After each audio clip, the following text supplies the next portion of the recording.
Okay. Oh, now it looks like it's live on Facebook. So, All right. Well, welcome everyone to Egg Harbor Library. Today we're really lucky. We have Dana here who's going to tell us about the boundary waters. And I'm out at my front desk, so I'm masked as you can see. But this month we've been dreaming about traveling, and Dana's going to help us dream about the boundary waters. And I'll let him tell a little bit about himself. He'll give a little background, and then we'll get started. Thanks, Dana, for coming. Oh, yes. I have to apologize because this is the first time I've used Zoom. So if I have some technical difficulties, just bear with me. I started guiding up in the Boundary Waters in 1967. So quite well, that was my first experience up there. And then I guided while I was in college. 2 years ago, a friend of mine from Coeur d'Alene, Idaho, came in, and he has a YouTube station called For Expedition without the E, and he did an hour and a half YouTube video of our trip. So that's all I'm going to do. I'm just going to show you that. No, I'm teasing. It's an hour and a half video of the whole trip, but halfway through the trip, he actually interviewed myself and a couple of participants in the trip. And I think it would be a good way to start the session because it tells a little bit about my history and my background and how I got to be a Boundary Waters, actually a Quetico Boundary Waters guide. So should we try this, Janine? yeah, let's give it a shot. Okay, so this is my video I want to share. So I just go back here and where's my share screen? There it is. And there's the video. Let's see if we can get that up. Everybody see that? Yep. Okay, we're gonna enlarge it. You're still okay? Yeah, I'm just worried the audio might not come through. So Let's see if the audio comes through. And if it does, okay. great. If it doesn't, then just stop me. Okay? Let me put the audio up. Let's try it. Oh, yep. Well, I was 15 years old, which is kind of ironic. That was 50 years ago that I came up here as a scout and took a trip and just loved it. Just a 9-day trip. We did about 70 miles through the man chain, and everybody else was complaining about how hard of work it was, but I just really enjoyed it. And when I got done with the trip, I got back to Charles L. Summers Canoe Base, and I said, how can you work up here? I want to work up here. So they said, well, we have a training program. It's called the Swamper Program. And you can come up and you train for 2-3 weeks. I think it was about 2.5 weeks. And then you become a guide. So lo and behold, the next year I came up and I went through the training program, absolutely loved it, and started guiding. And I guided for 3 years. When I was 16, I drove a Suzuki 200 from Milwaukee to Ely, which is 9 hours in a car. 16 hours in a Suzuki 200. My dad he let me go, but my grandparents were mad at him. My mom was mad at him. Everybody was mad at him. But it was one heck of a motorcycle ride. I'll never forget that ride. Nice. Yeah. What kind of stories you got to share about that? Well, one of the first years I guided, I found out about Dorothy's Island, which is a day and a half paddle out of Moose Lake. A nurse out of Chicago came up here in the 20s with her dad, and she fell in love with it. And she stayed with the fishing outfitters that they went to go fishing. And she squatted on an island a day and a half out of Moose. You'd be paddling along right out in the middle of the wilderness, and this huge stop sign was on this island. And then we would stop, and Dorothy made root beer.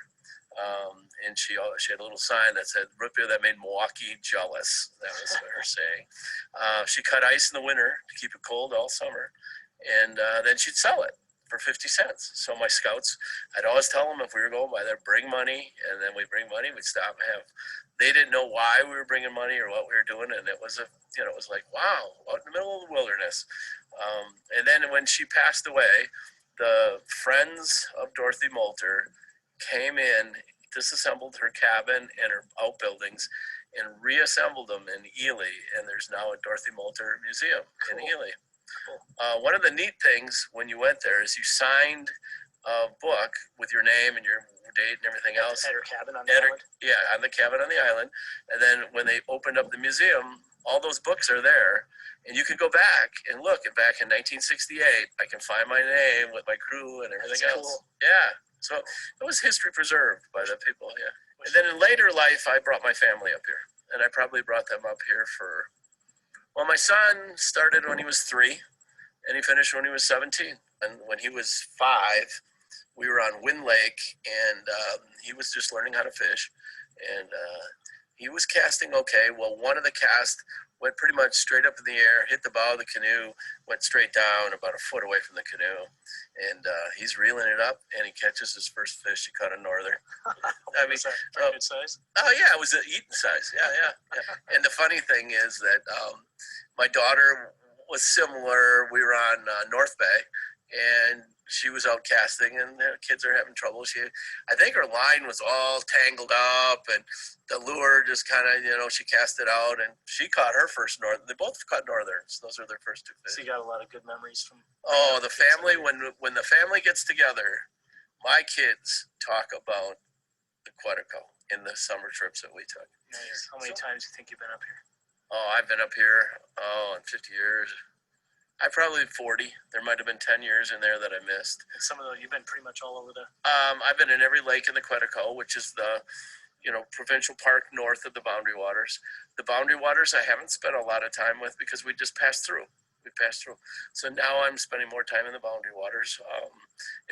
There's designated campsites here where there isn't in the Quetico.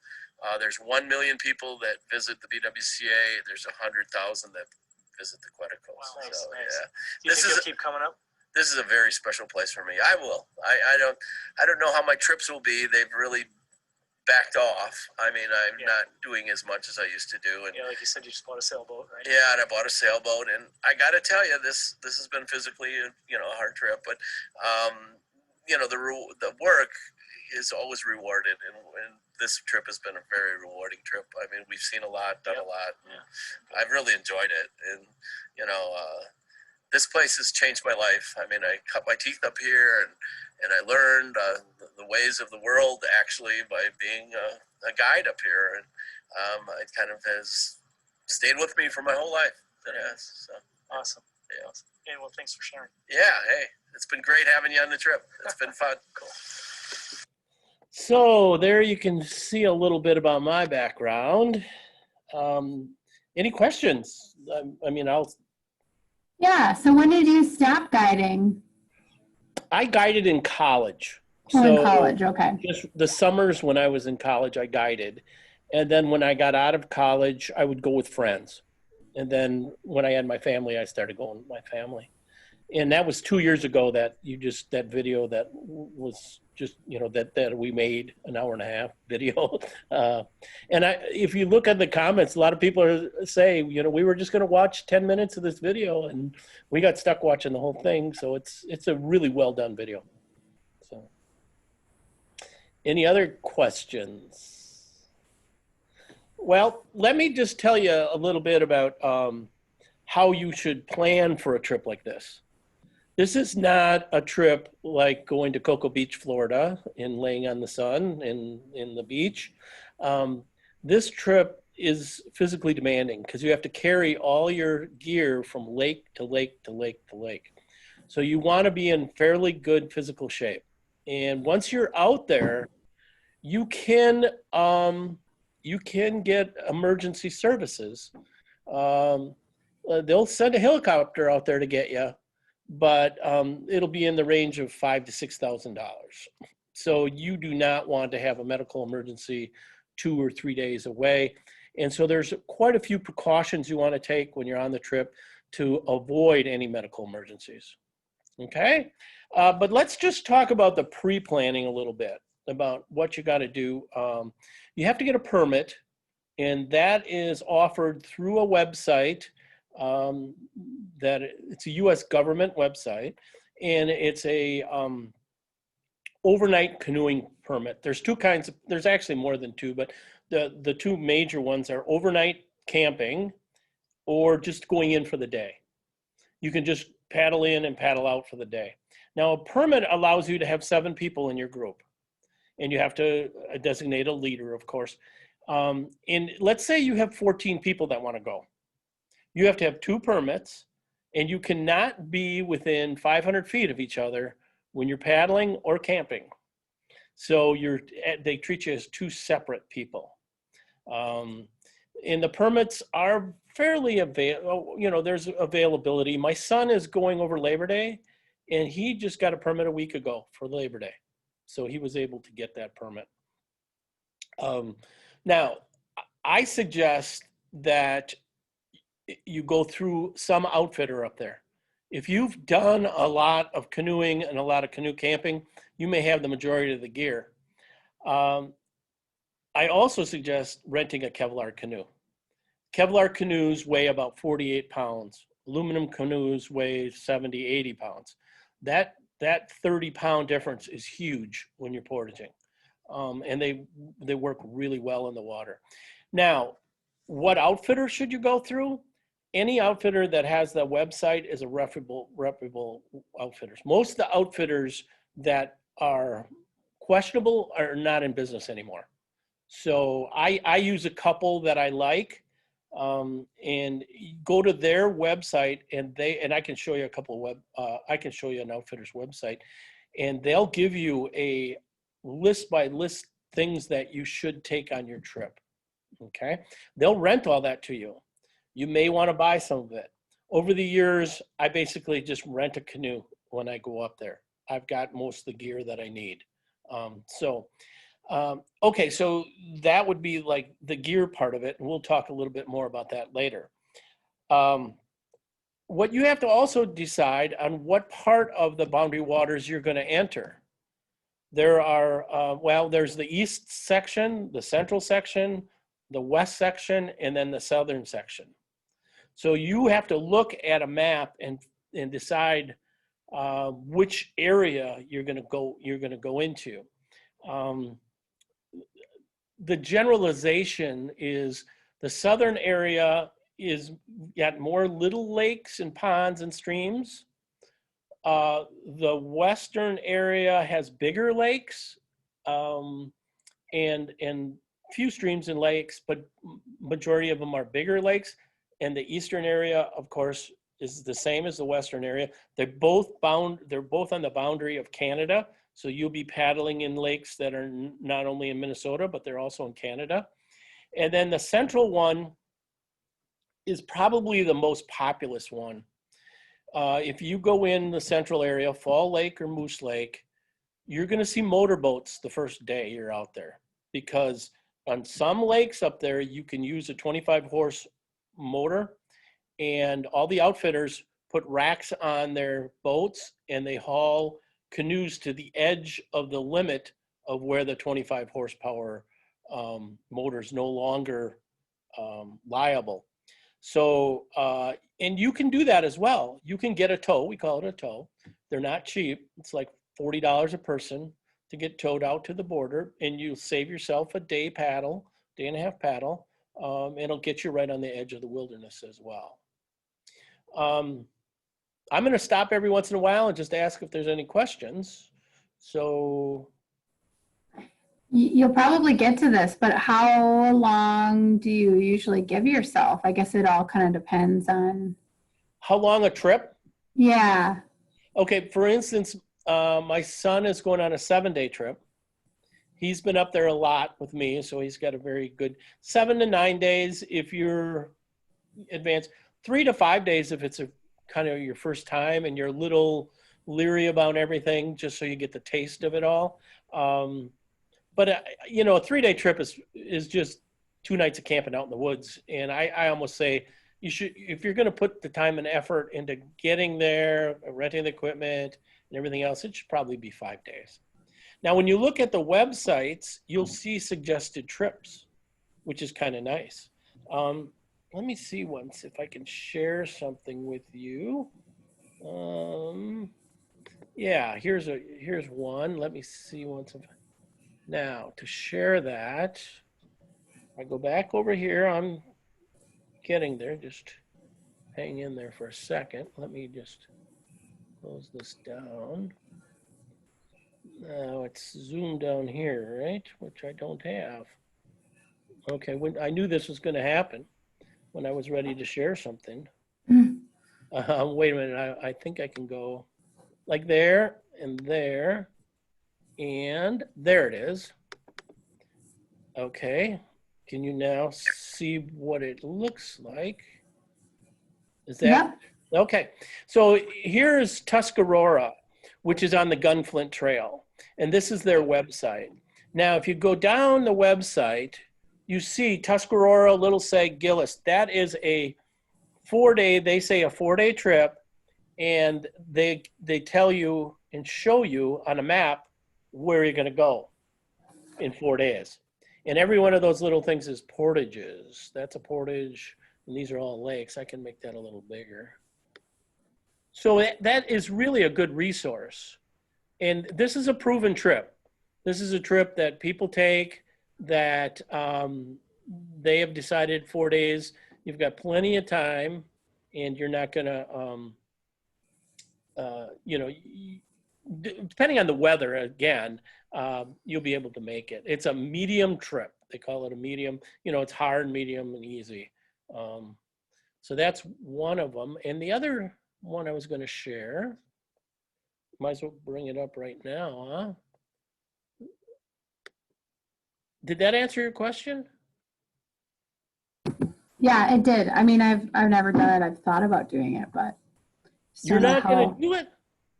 No, I mean, I haven't done it yet. I've thought about doing it, and Okay. I just haven't really done any research. So that's why this is perfect. Yeah. Then the other one I want to show you, and I got to come back here and escape out of this, is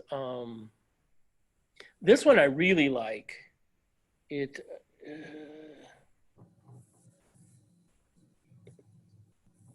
okay, here's the site. Well, can you see that? No, so even just go ahead and you could just pull it up right in that same browser that you got the Tuscarora in. If you just open a new But yeah, tab. I think I got it. I think I'm sharing it now. Yep, there you go. Okay. Now, this is the site that you'd want to go to get your permit. Okay, it's the recreational.gov, and they give you 3 notifications. Because of the COVID, they weren't giving out permits in the beginning of the season, and now they are. But this is where you would go to get your permits and the dates and stuff, you know, everything that you need. Okay. Then I want to share something else with you.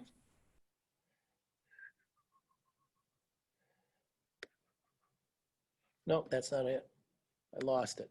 Okay, so let's just talk about, I'm going to close this all off.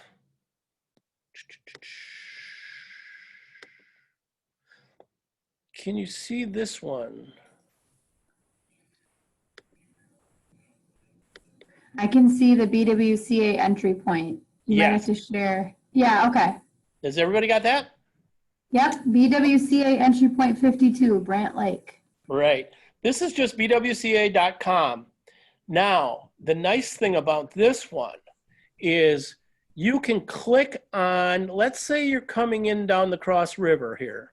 You're coming down the Cross River and you want to know how that portage is between Round Lake and into that beaver stream going the rest of the way. You can click on that and it tells you that portage is 137 rods. Now rods are 16 and a half feet. No, 15 and a half feet. I always say they're about the size of your canoe. So it's a 16 times 137, and it'll tell you what kind of portage that is by clicking on this, and it tells you, people rate them. So you could go through and rate them. This one was rated a 5 out of 1 to 10. Okay? And it's a good leg stretcher to get warmed up. It takes you into the BWCA. So if you wanted to comment, you could take your trip and you could come back here and you could make comments about like this particular person said it was a 6 out of 10. This one rated it 4. So it all depends on your ability as to your rating. So you take the ratings with kind of a grain of salt. You say, okay, some people can rough it harder and others not so hard. And then if we go back, let me just, okay. So that is for portages. Now these red dots are all campsites. So you can see this is a very popular entry point. These are all campsites. So if I wanted to see, I'm taking a guess. This is Tuscarora Lake, and I'm saying this looks like a pretty good campsite. Let's click on it. Okay, so it's a rating of 4 out of 5. So people have rated it high. When you look at that campsite, they'll tell you it's a hidden gem. Most people on Tuscarora go for an island campsite, and it'll give you information about it. And this one even shows you a picture of the campsite. Now, let's talk about the campsites. You have to camp on a designated site. When you're in Canada, you can camp anywhere. You don't have to worry about it. But when you're in the US, and if you look here, there's a government grate. It has a grate on it to make your fire so you can cook. And there's also a toilet, a little potty in the back. It looks like a box with a lid on it. And you have to stay at one of those campsites, because if you don't, you'll end up with a fine. I have been checked quite a few times up there. I mean, it's not that they have wardens out in canoes paddling and checking people, and you can always tell them they're wardens because they're so precise in their paddling. They are so good at paddling, and when you see them coming, you're like, yeah, that's a warden. Look how they're paddling. They're just like very good paddlers. The other thing, as long as I'm on this site, is the green spots are points of interest. So somebody thought this spot right here was a good point of interest, and let's see what they say. They say it's what are the coming from Terry Lake Portage? Okay, it's just a nice grove of cedars, so that's why they put that site out there. So bwca.com is very, very handy if you're going to go. If you're going to go up there and you want to see on the lakes what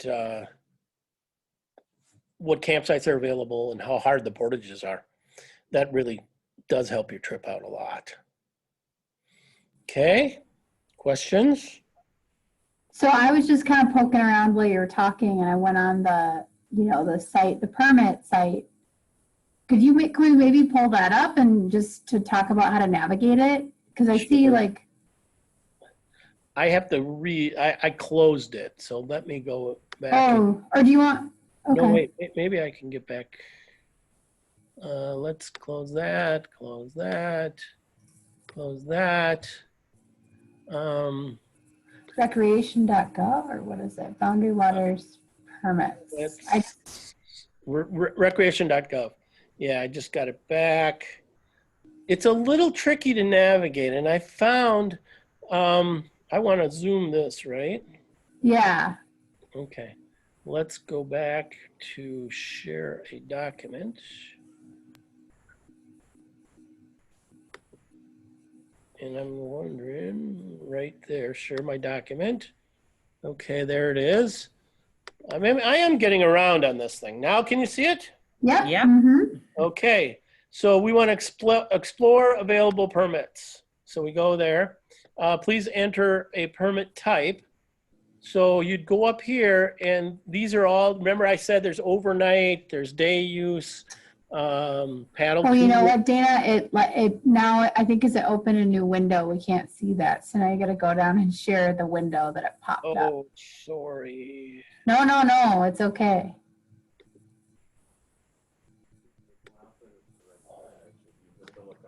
Oh, I forgot Here you to go. say, Yep. Got it? here. Yep. Okay, so then It's you'd sitting- go it's I don't know if sitting- I had to change the number. to check your permit, then you'd go to that window and you're gonna want an overnight paddle, okay? And we're just gonna keep this date in there. And it'll show you the dates that you want. And let's say next 10 days. So we put in next 10 days. Are you there with me? No, I think it popped up another window. Oh, no. Okay, then I'll go back and do that. How's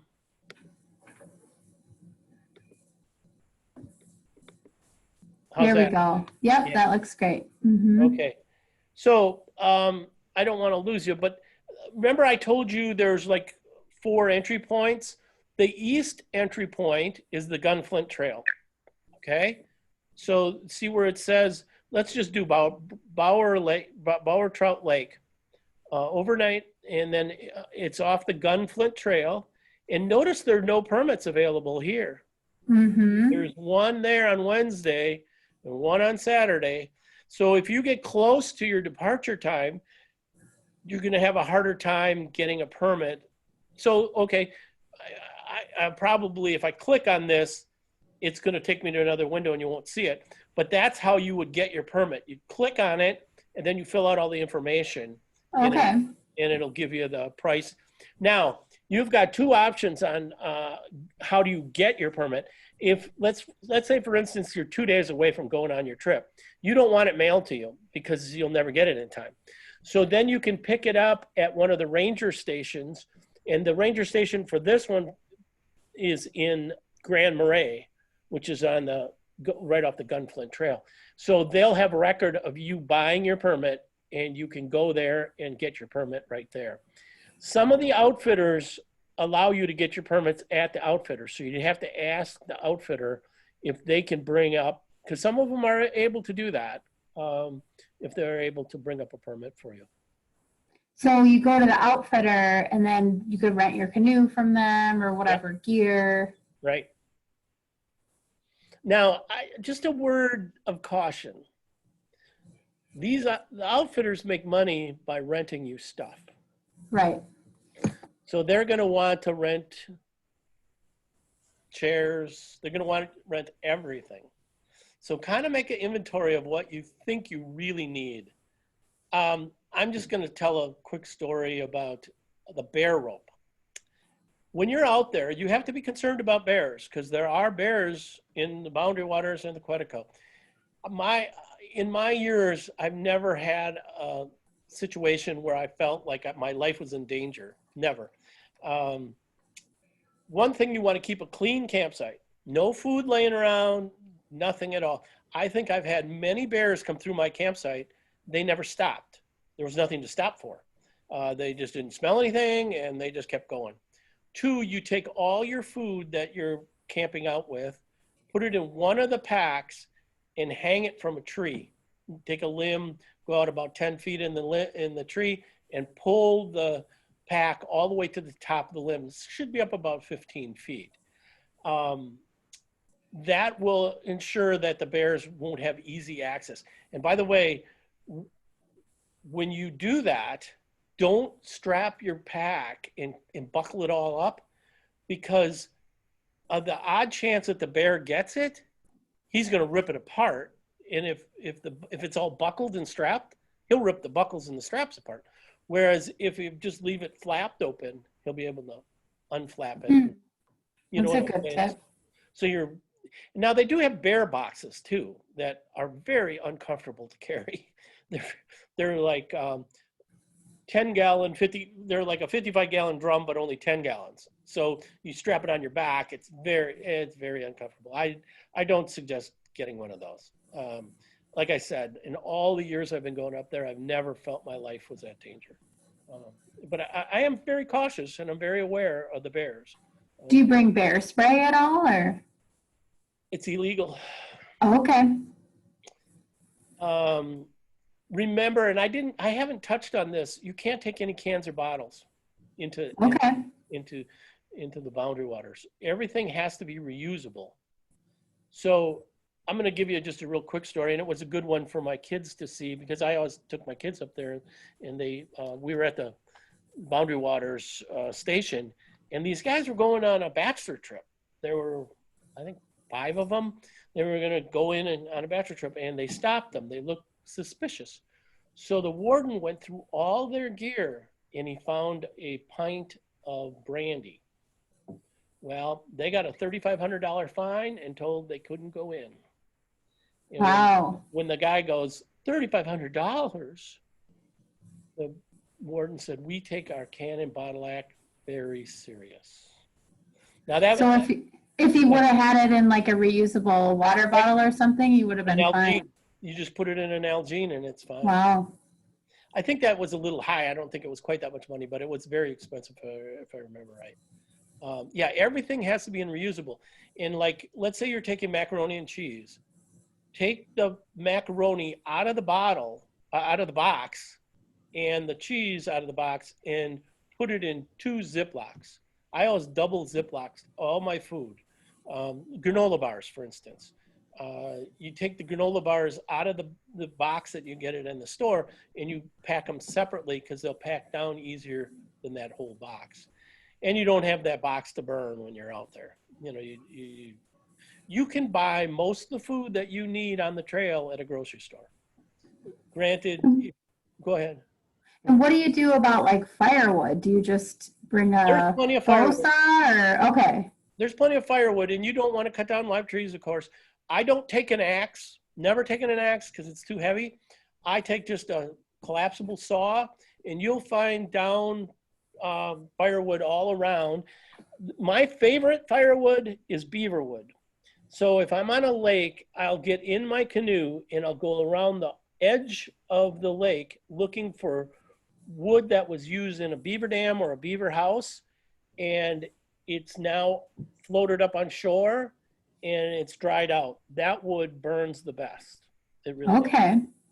And now that you mentioned that, you have to watch out for fire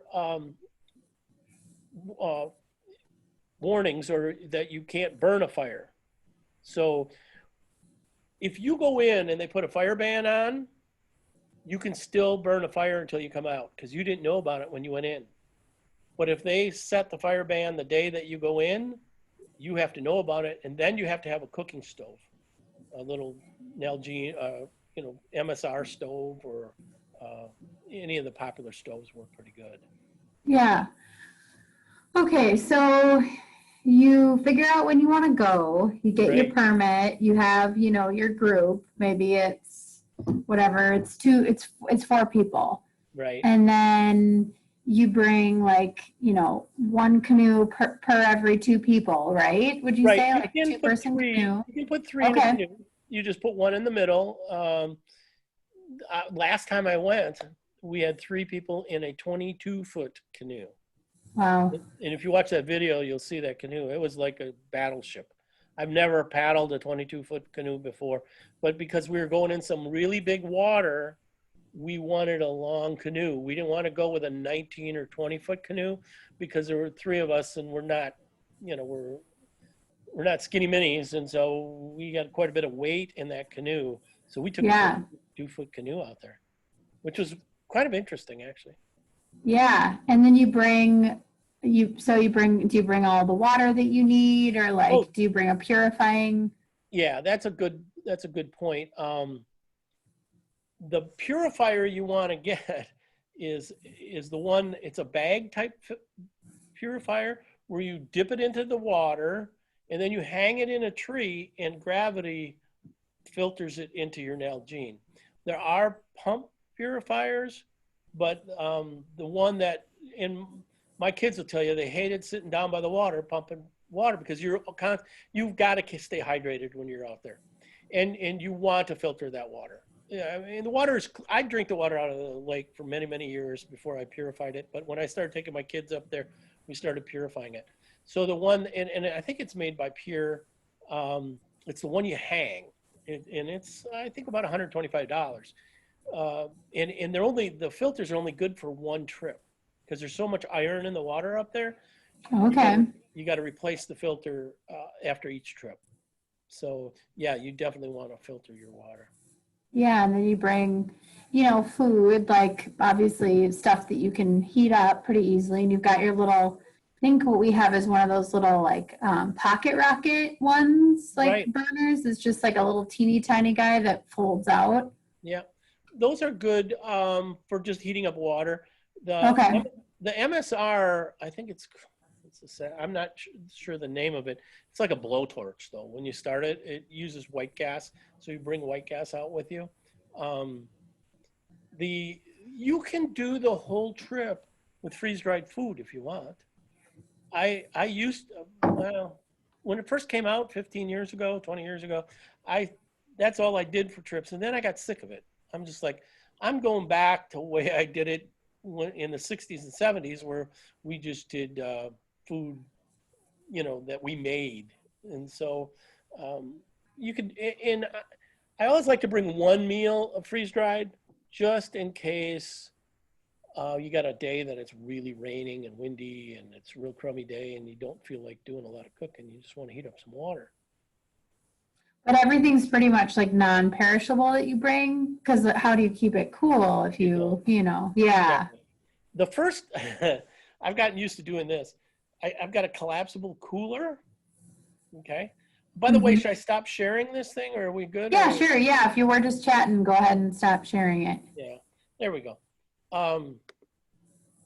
The first day, I always bring a collapsible cooler, and I put ice in it, and I bring steaks. So we eat steaks on the first night, and then the ice we use in our drinks. That's the last time you'll ever see ice, that first night out.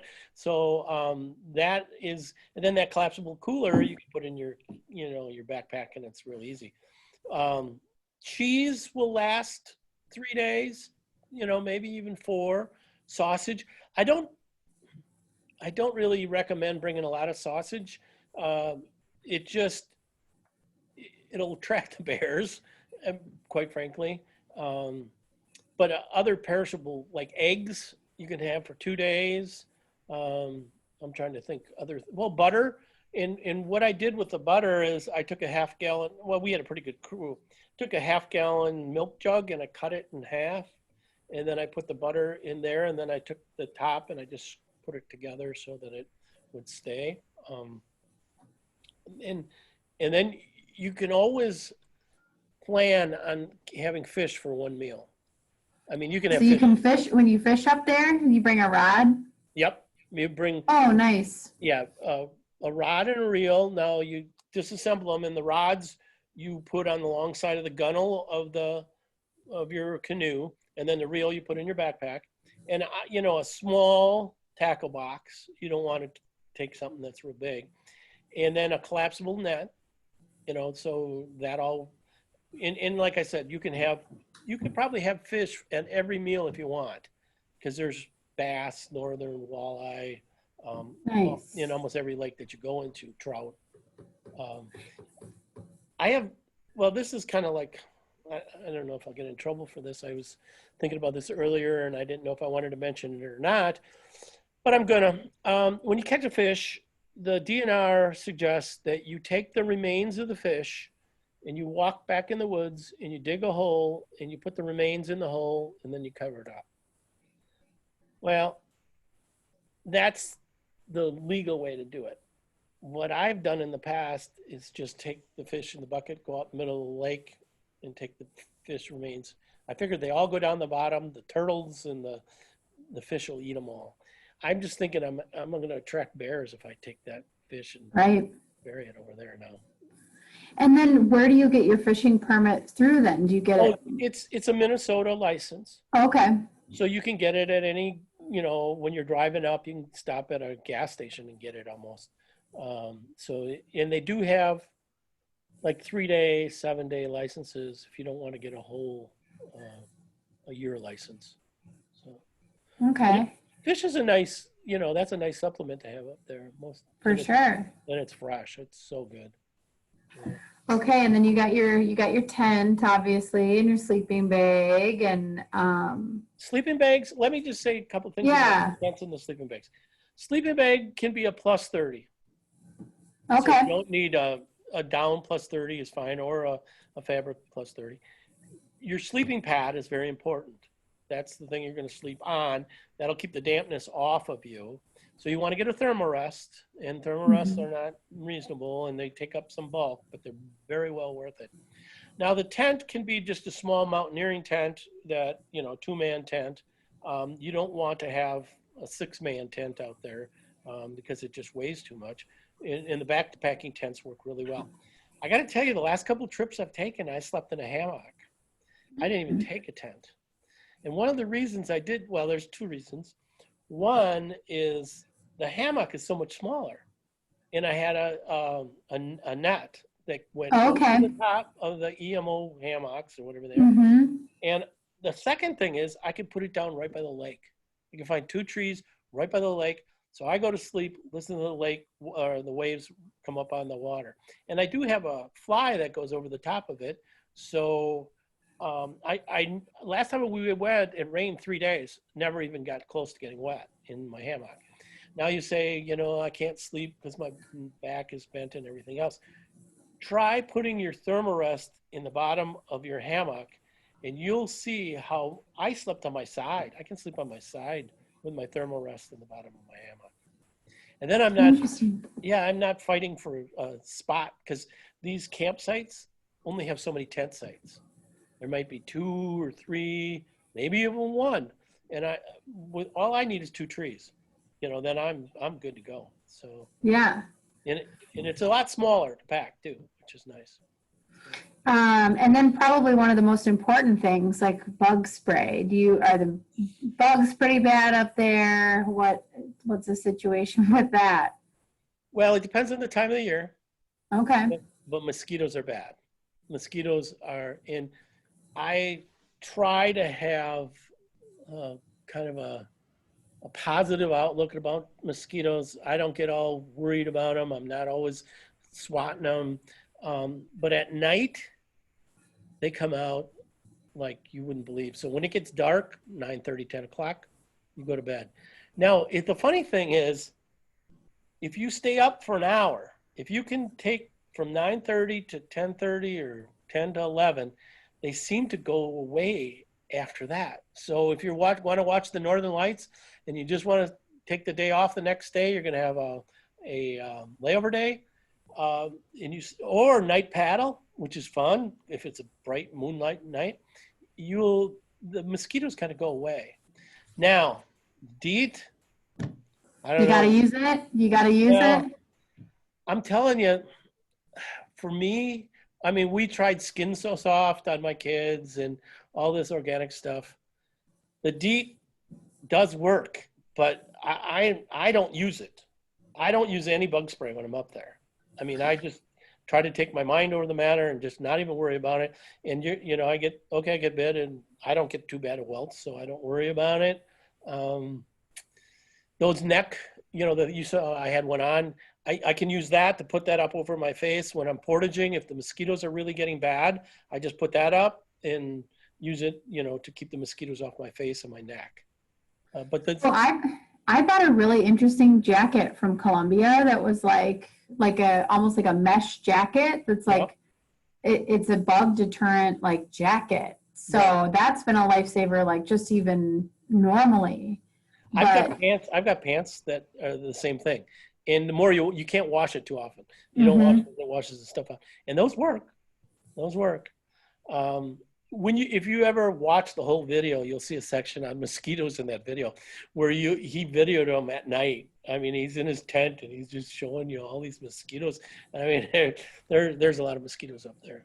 But like I said, further, as it gets cooler, the mosquitoes do die down. See, when my son's going over Labor Day, which will be good because the mosquitoes will be down and the fishing will start coming back. Because July and August fishing is just okay, but September, October, it gets better. And then okay, so you've got all of your gear for eating and keeping the bugs away, all of that for sleeping.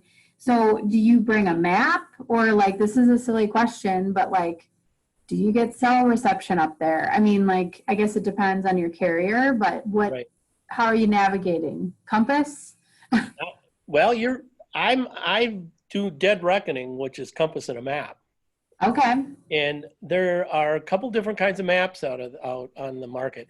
You should always have a map, even if you're using your navigation equipment, your GPS. You can get service for GPS out there, so you can use a GPS. And a lot of people take them. I took one once, and I haven't taken one yet since, because navigation, and I actually have a small section on navigation that I wanted to talk about. You should have 2 sets of maps for every canoe. So if one gets lost, or the canoeer gets lost, there'll be another set with that. So 2 sets of maps, they're about $8 for a sectional map. There's 3 kinds of map manufacturers. Fisher makes one, Voyager makes another, and I'm losing the third one right now, but my favorite is Fisher. That's the one I use and I like. And when you're traveling, you'll have a map case. So it'll be like a plastic case, and don't try to use a baggie, because they just don't work. They just are too, they're not strong enough. Get a map case, fold that map up, and put your compass right in with that map, so you keep the map facing north the whole time you're traveling. So you're in what I do is I set it between my feet when I'm paddling. I set it right between my feet so that I can look down and see that that the map is orientated correctly, because those lakes get confusing if you don't have your map orientated correctly. One little hint, always look behind. When you're navigating, a lot of people don't look behind. They just look forward. But you can get a real feel, again, if you look behind you and see what's back there. And the other thing I do that I've been criticized for is I like to go down the middle of the lake, because then I can see all the points. I can see all the features of the lake, and I can navigate better. Because navigate can be a little, it can be a little tricky. You've got to find the portage trail, and a couple things on a portage trail. One is, if I'm looking at the horizon, I'll see where the trees kind of come down. They usually don't take you over the top of a mountain. They'll take you in a valley. So that's probably where that portage trail is.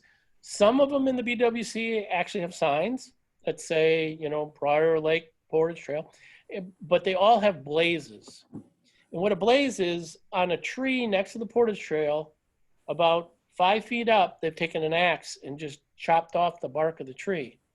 So what you really look for is a blaze.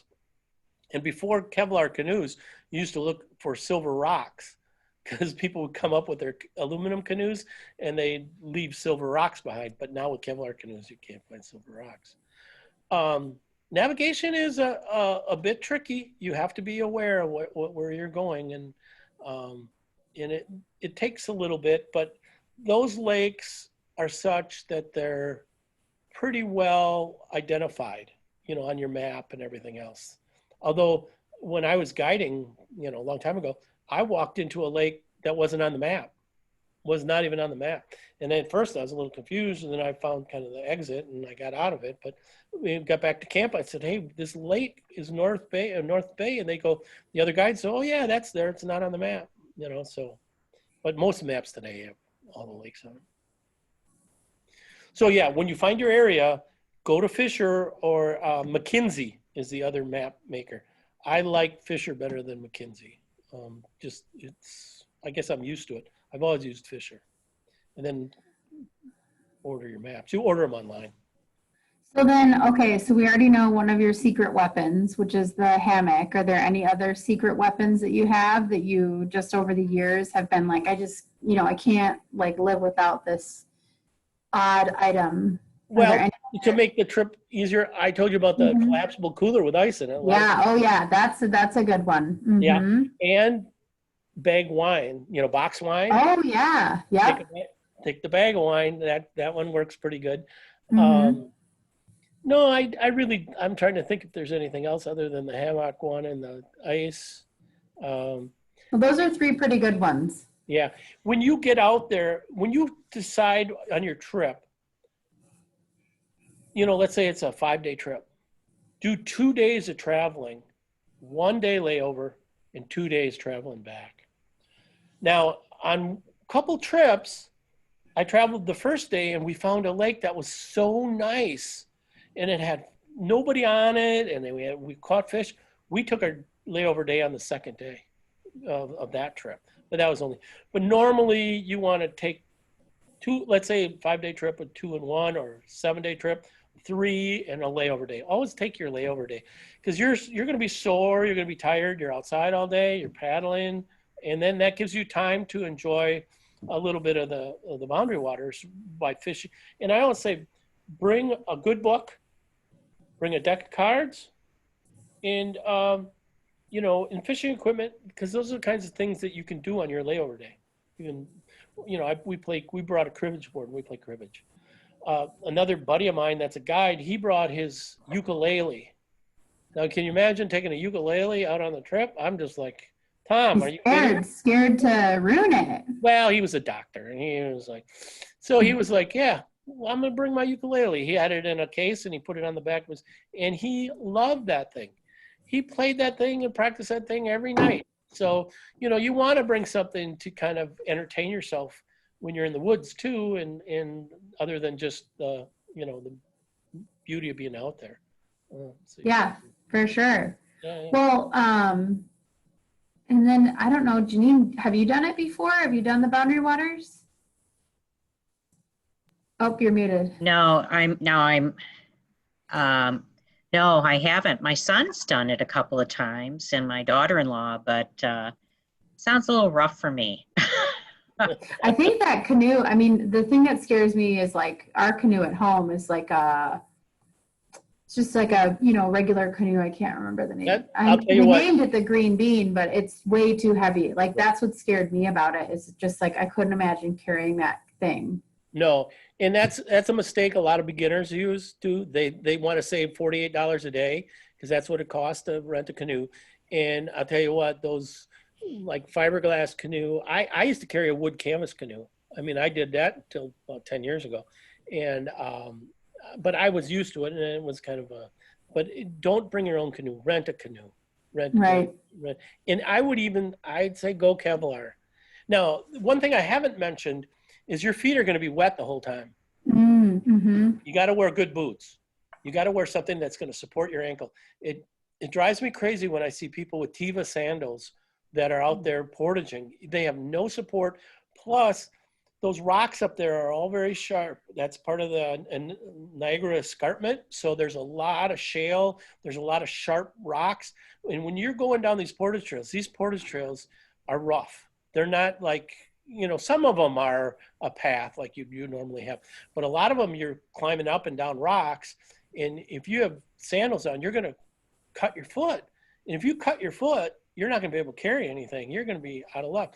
So you want to get a good pair of like Merrill or Bass or one of the good boots and buy them before you go on the trip and use them like a week or two before so that you don't get blisters, so that you wear them in.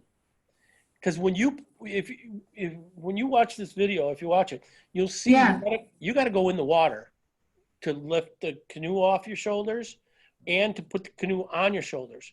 You never want to take that canoe and jam it up on shore because that Kevlar will crack and break. I mean, then it'd be very expensive.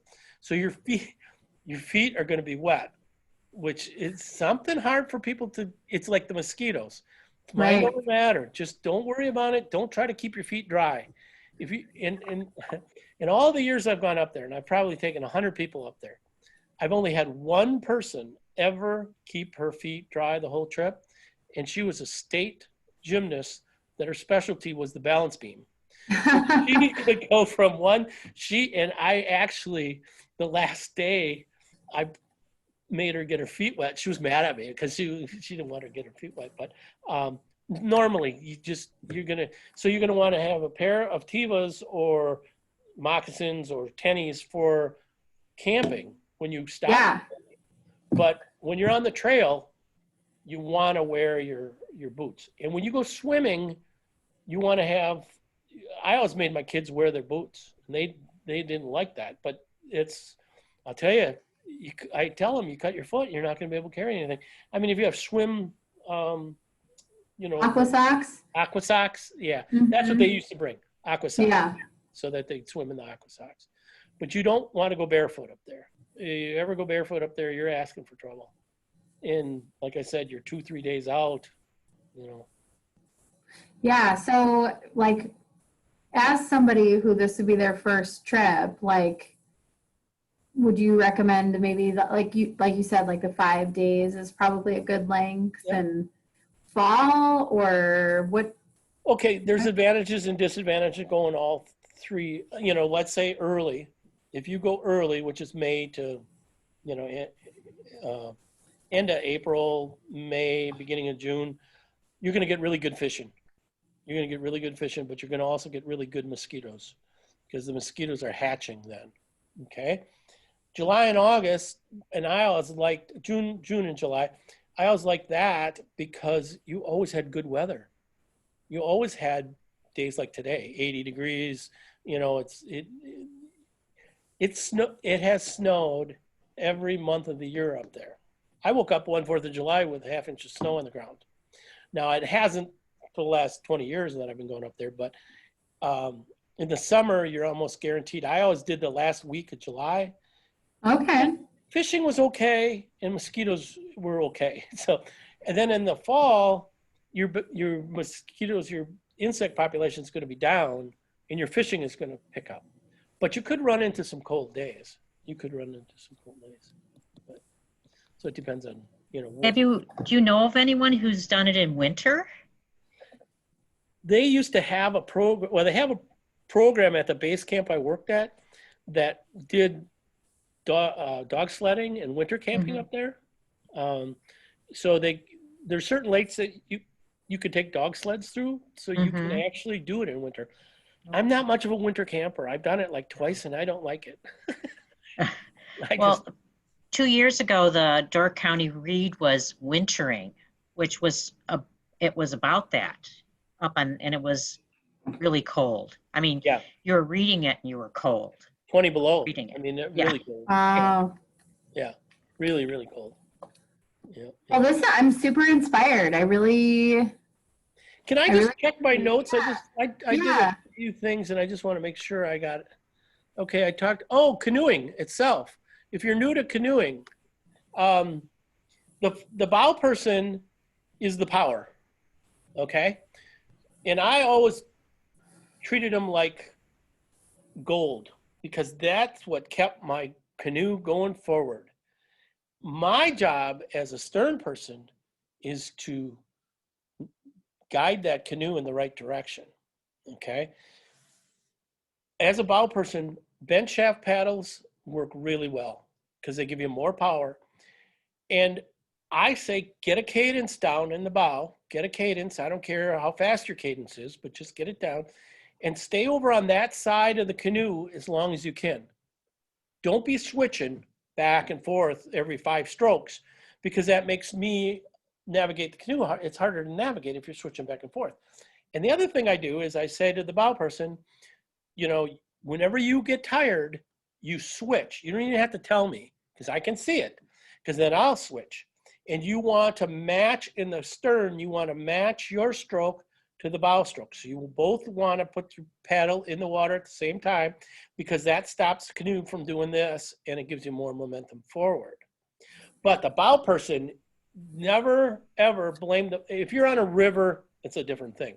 But on a lake, the bow person doesn't have to do anything about navigation. All they need to do is give you power.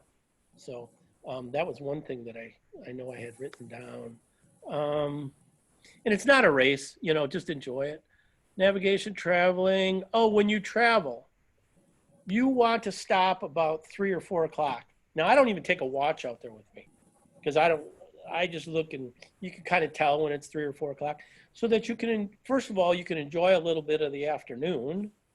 And second of all, those campsites are going to start getting filled up real quick. And if you try pulling in at 8 o'clock at night, you might not get a campsite.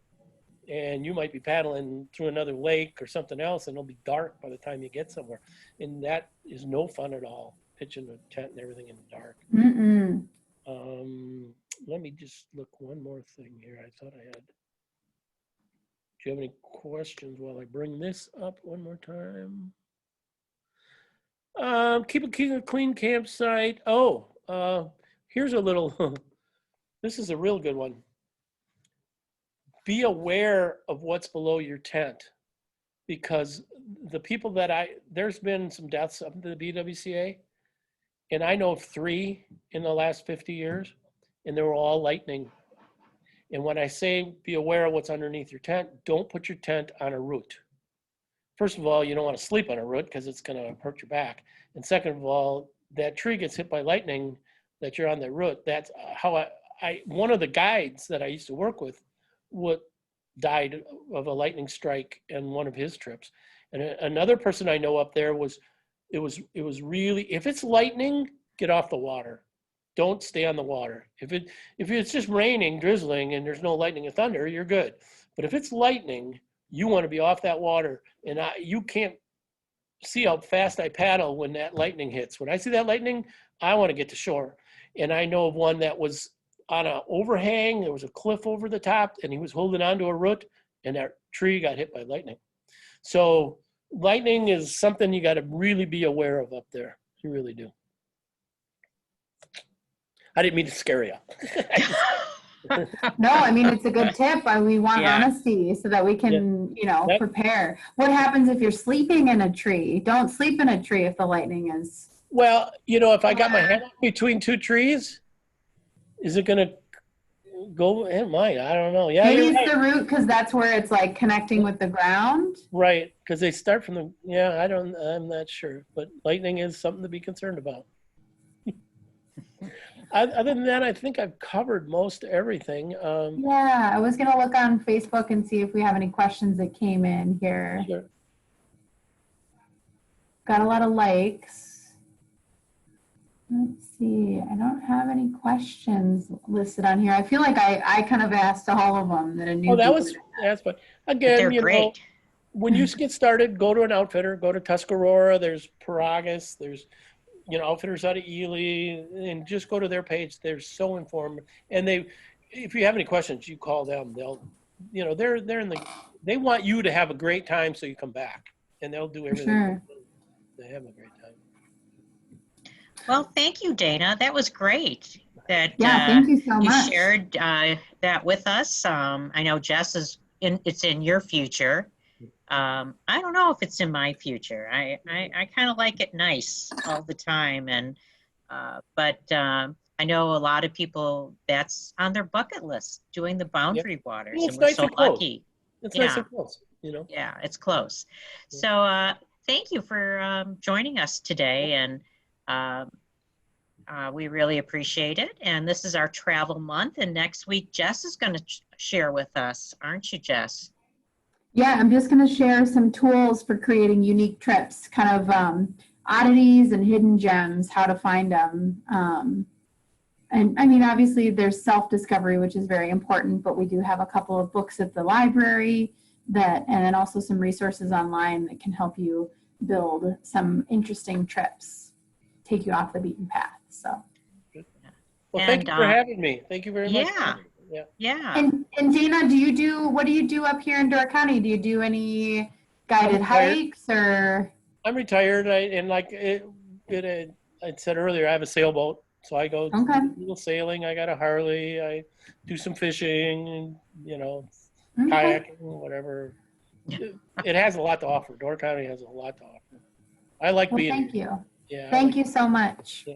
Yep. Okay. Well, thanks everyone, and we'll see you next week, hopefully. Yes. All right. Bye. Bye.